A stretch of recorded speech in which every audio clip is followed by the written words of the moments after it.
সবসময় মিষ্টি পিঠে ভালো লাগে না, তাই ঝটপট একটা ঝাল পিঠে বানিয়ে নিলাম।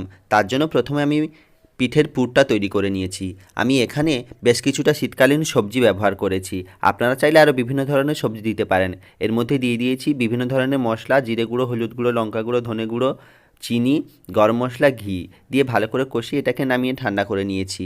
এবার কড়াইতে জল গরম করে সামান্য পরিমাণ লবণ দিয়ে সেদ্ধ চালের গুঁড়ো দিয়ে একটা ভালো করে ডো তৈরি করে নিয়েছি।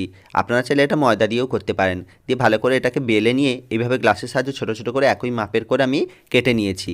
দেখুন সবগুলো আমার কাটা হয়ে গেছে। এবার এগুলোর ওপর আমি পরপর করে পুর ভরে দিচ্ছি। আপনারা চাইলে এর সঙ্গে পনিরও দিতে পারেন, তবে পনির দিলে টেস্টটা কিন্তু অনেক গুণ বেড়ে যায়। দিয়ে পিঠেগুলো একটার ওপরটা দিয়ে এভাবে ভালো করে মুড়ে একটা ডিজাইন তৈরি করে নিলাম। দিয়ে ভালো করে সেদ্ধ করে নিলেই প্রস্তুত আজকের আমার সেরা স্বাদের ঝাল পিঠে। আপনারা চাইলে খুব সহজে এটা বানাতে পারবেন, আর সসের সঙ্গে প্রেজেন্ট করলে খেতে কিন্তু অসাধারণ।